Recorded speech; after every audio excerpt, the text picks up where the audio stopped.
Hey everybody, welcome back to another Dad Mods video. So today what the game plan is, we have Quickjacks 5,000 pound lifts. If you're not familiar with what those are, it is essentially a hydraulic lift. There are two separate components that use one hydraulic pump, and they will lift and lower and raise a vehicle. And I've already got them, so instead of purchasing an entire motorcycle lift platform, like the Harbor Freight style ones, I'm just going to make a platform that sits on the top of these and will lift and lower and achieve the same function, but it'll weigh a lot less, it will cost a lot less, and it'll be easy to stow away instead of having this massive, 100 and some pound steel thing that you got to figure out what to do with. So let's get right into this and start building.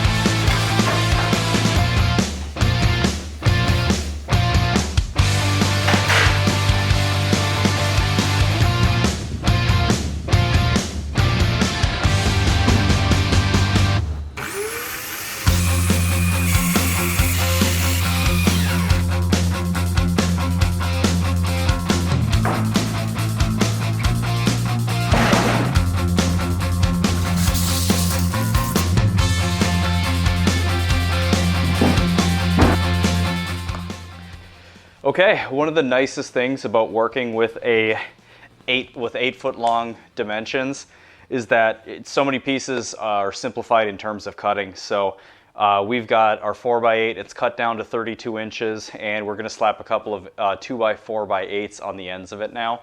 So that's gonna build the framework on the outer side of it. And what that does is that's going to keep the Quickjacks where they need to be. And then also, it's going to be nice because it's going to add a little bit of rigidity to the entire thing, because we are going to have space in the middle of this where there isn't going to be direct support from the Quickjacks, and I'll show you what we're going to do about that. We're actually going to be using 2x4s to strengthen that as well.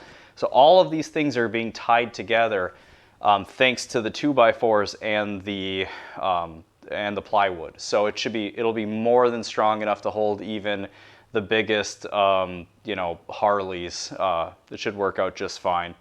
Although I guess I don't know how much Harleys weigh now because they're basically tour buses with two wheels, but I don't know. Anyways, it's gonna work for me because I've got a 500 pound Rebel 1100 and a couple of other CB750, GS850. I got a bunch of motorcycles. And those are the heavier ones, and they're going to be on here just fine. Nothing's tipping the scales over 600 pounds, so I'm not worried about it. So, enough jabbering. What I'm going to do is start fastening these guys down now, and then we'll worry about fitting everything on the inside next.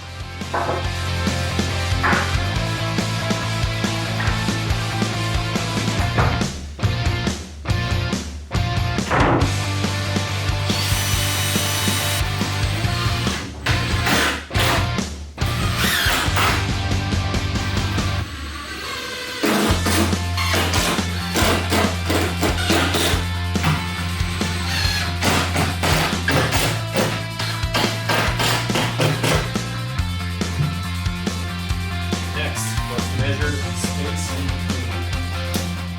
29 inches, just a hair short roughly. So 29 inches both sides. Let's make that cut now.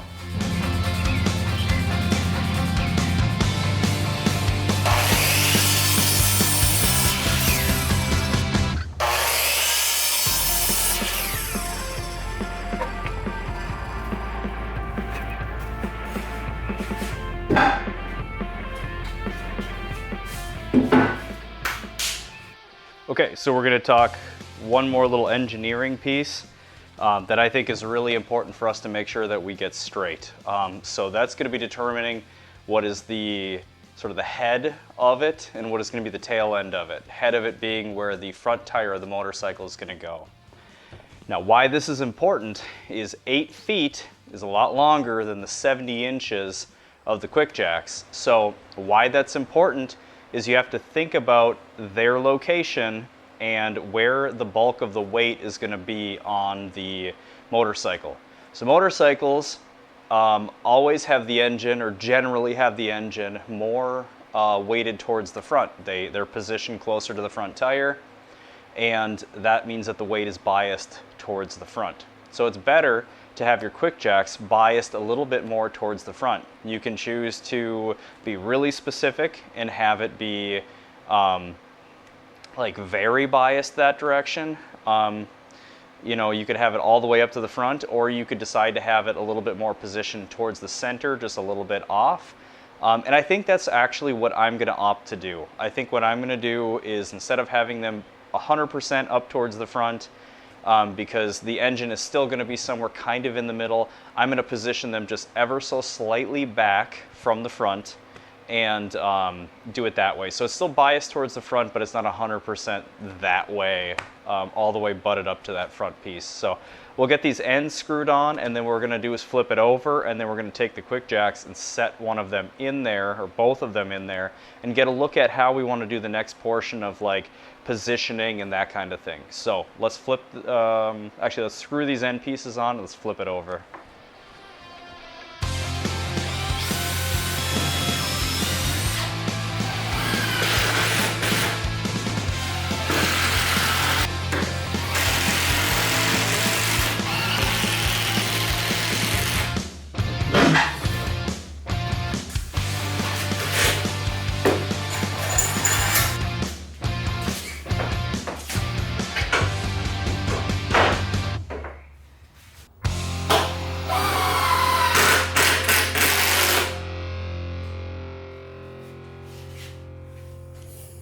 So next, for added support up the center of it, which you can see the tires are going to be going up the center. It's not perfectly supported. That's going to support there. It's going to support there.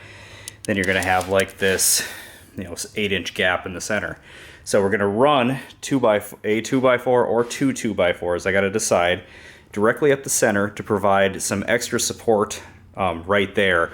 And that's also going to help us space these guys out proportionally.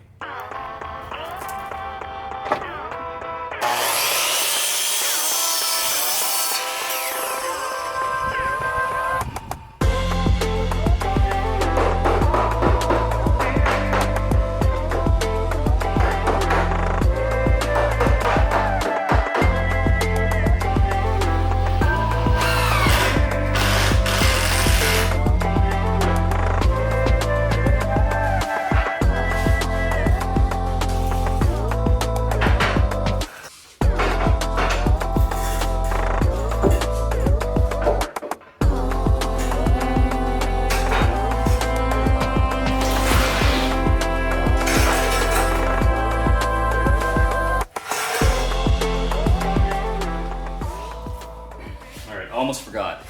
So what I've got to do is mark the center of this, and I've got to use one of these drill bits to open up a little circle, a little passage for where these lines are going to come out the top. And what's nice, because you can center this in the center of this thing, and when you have this placed down, it's going to guarantee that your lines aren't going to be pinched by the Quickjacks themselves. Now, just before they get completely down to the floor, you are going to have the issue of wanting to like line those up with the wood holes as well, because they are going to spring and kind of move a little bit once they go up and they're no longer being held in by the little passage. So that's something to think about, and I can worry about trying to kind of perfect that in the future anyways. Maybe that's something you could just stand at the front of it to kind of keep them in place when it comes all the way down. Or maybe what I'll do is I'll put some kind of little legs up on the front or something like that that stands it off just enough so it doesn't really matter. I don't know. That's something I'm going to have to think about. But I kind of like the way that it's turning out so far, so we're just going to keep going ahead with this method.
All right, ladies and gentlemen, the moment we've all been waiting for. It's time to do a test run. So I got a couple of holes drilled in the front here to pass the lines through, the quick disconnects. And I will now, I think, give her a test run, let it come up, and just see how it does. It should just work out pretty straightforward because it's a very simple concept. So let's give it a try.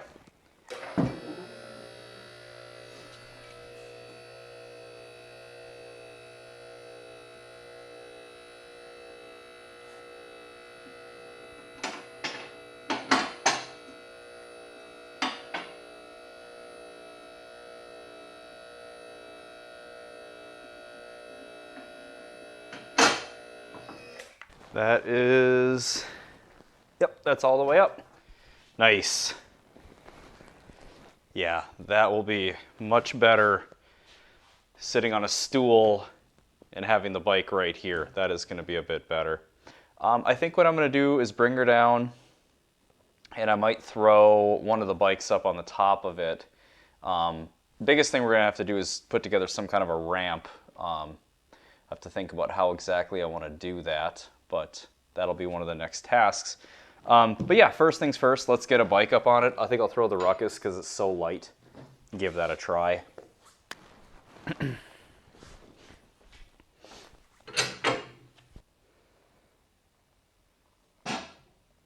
So slow when there isn't a bunch of weight on it.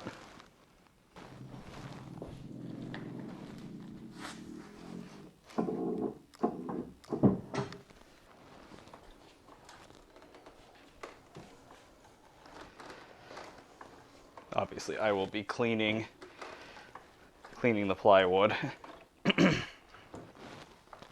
All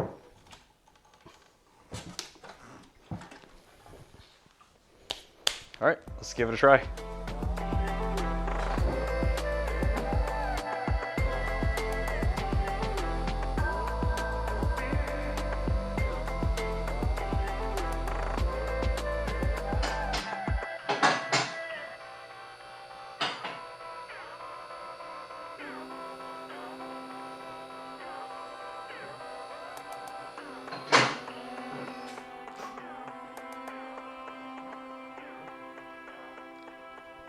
Nice. Okay guys, this turned out awesome so far. So we got a couple more steps to do. We're gonna try and make this thing pretty. We are gonna run a pin through it as well, which is gonna actually help kind of lock these Quickjacks in place. That's gonna be really important because the way that these things lift, you start off with overlap and the boards that are kind of keeping everything in place. The overlap is, it just moves it up and then you end up with a gap in the back of it. So what we want to make sure is that we've got the Quickjacks kind of locked in. So a big pin through the hole in the front of it, the front of the Quickjacks, is going to work out really slick to just run that through, locks everything in place, guarantees that the lift platform is not going to move around at all. I don't think it's going to, but I don't want to take chances. So we'll do that. And then we're going to be doing some pretty work on the top side of this thing. So what we're going to be doing, or rather pretty work on kind of all of it. So what the plan is I've got a Sedona Red, which is a Minwax stain. If you guys have watched the floating workbench video that I did probably a year and a half ago or so, I used the Sedona Red on the top of that, and the rest of it is all done up in a oil-based red, like deep red mahogany or dark red mahogany.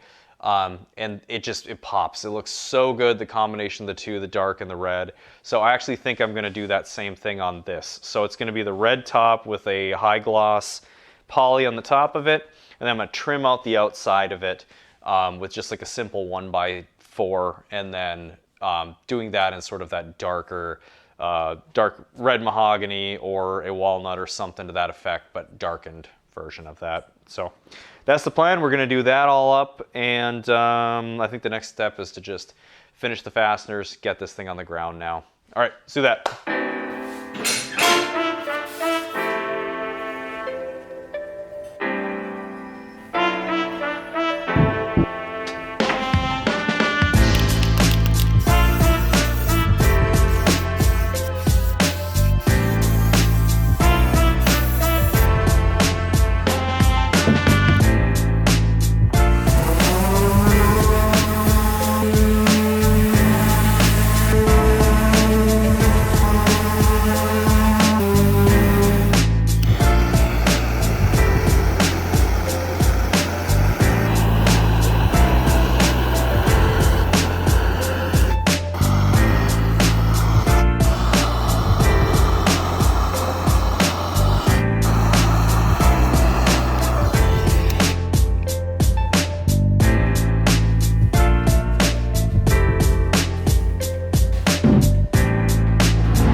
Okay, so here we go.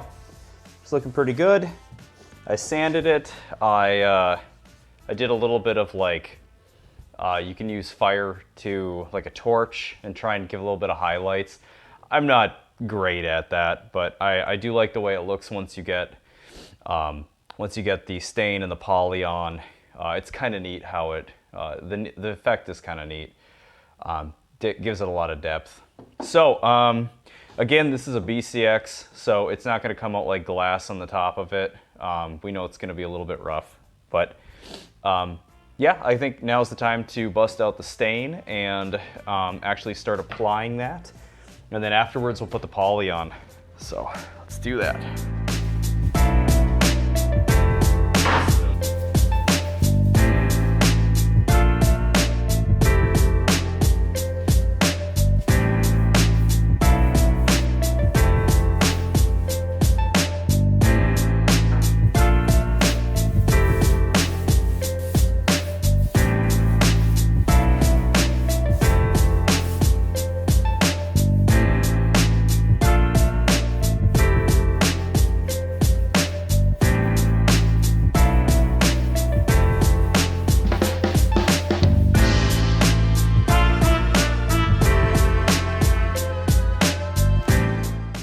Okay, it's all dry. It's looking pretty damn good. I love doing like the burning technique. When it's all completely raw, the burning technique tends to look a little extreme.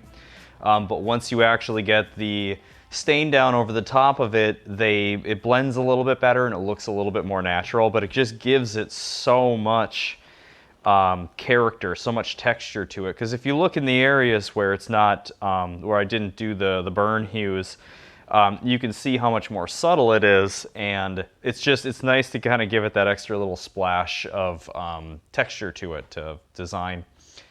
So anyway, it's dried long enough now that I can put the clear coat on the top of it. As far as the clear coats go, I decided I got to use a polyurethane, and that's not necessarily by choice. I was hoping to use epoxy, but this is another bit of pandemic issues and probably timing of the year too. Completely sold out in my area. You cannot find epoxy, and if you can, it's this like specialized like countertop stuff that costs an absolute fortune because, you know, of course they're marketing specifically to the kind of person who's trying to do like a countertop or something. You know, it's kind of one of those DIY jobs that, you know, the white girls are okay with paying a fortune for. So I'm not okay with spending like $100 on a gallon of epoxy. So what I'm going to use is a polyurethane. It's oil-based. It's meant for floors. So it's going to be a little bit tougher than a water-based one. Obviously the trade-off is it's stinky. It's oil. It's got a lot of chemicals in it. So you know, you're going to want to have a little bit of ventilation. If you got a respirator, that's a really good idea to wear one of those, which I have one. I'm probably going to slip that on. I didn't have the beard the last time that I wore it, so I don't know how good this respirator is actually going to seal, so maybe I'll just open the door. But anyway, we're going to get the first coat on, and then it's a good idea to sand that after it's dried off. Sand it smooth. That takes out, that's kind of like nibbing if you're doing you know, paint work. Nibs are sort of like little bits of dust that just end up on the top layer. You nib that out, and then you're going to lay clear over the top of that, and then it lays down smooth so that you're not just like building upon little speckles of dust or dirt. So similar principle with this. It's not a perfect surface to begin with, so we know that it's going to have its imperfections, but we're going to try and make it as smooth as possible and as tough as possible. So we'll do as many layers as we can on this.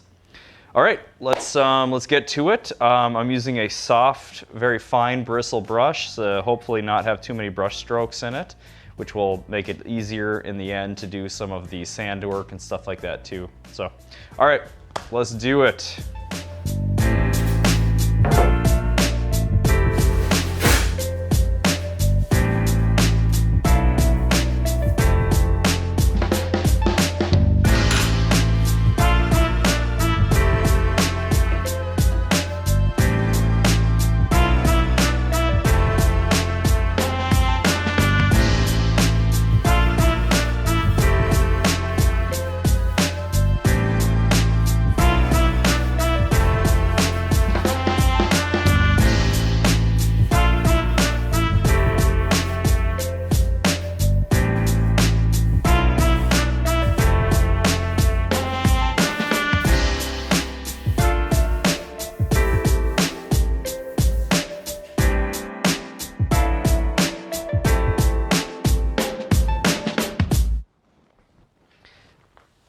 yeah, this turned out awesome. All right, so we've got 2 coats of poly on here now. I was gonna do like 4, if I'm honest, but it looks so decent already that, and considering what it's gonna be used for, I am going to be riding motorcycles up on top of this thing to service, so it's gonna get a little beat up, you know? So I don't need it to be absolutely perfect. So I think I'm gonna call it at these 2 coats because it does really look super good, super smooth. And it helps when you sand between layers. You know, I think if I did 2 more coats and I sanded between it, it would probably look like a bar top. I think it'd look pretty awesome, but yeah, I don't think that's necessary. So next step now, is I'm gonna start doing some of like the final trim work and stuff on it. But first, I need to mount that wheel chock. So I just took the bolts off of the trailer. I'm gonna bring that thing in right now. We're gonna set it down. We're gonna decide on its kind of final placement. And then here's what I'm gonna be using. So I have carriage bolts and torque washers. So the way that this works, a torque washer has little teeth on the bottom side of it, little fangs that will press and bite into whatever wood that you're going to be using, and it'll kind of lock it in place. And a carriage bolt has a sort of square portion on it. You know, you've got your rounded head with a little square behind it, and that square is what's going to fit into these torque washers. So that's going to be really convenient about, you know, attaching the 2 of them together. That way, I can fix this thing on here and have it be blind. I'm not going to have to see what's going on behind it or try and like hold a wrench on it or anything like that. I can just, you know, reach back there, stick the, you know, just like run the bolt up through it, and then just, you know, basically have it held in place by the torque washer and then tighten her down. So it's a super simple concept. So that's the plan then. So I'm gonna go out and grab the chock, wheel chock, and then let's get it kind of situated, run some holes through it, and start assembling.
Well, look at that, guys. It's up there. It's staying put. It's kind of a happy accident about this whole like front tire setup. I did not expect it to work out this way. I really thought that this rear cradle was going to be what was going to hold the tire in place. But it proved to be like really tippy because there just wasn't really enough friction in the way that like the front hoop has. So lifting it up and setting it up here was kind of a happy surprise that it stayed put and it would stand up on its own enough time for you to, you know, get straps on it. And then, you know, it works out to toss it on the axle here in the front.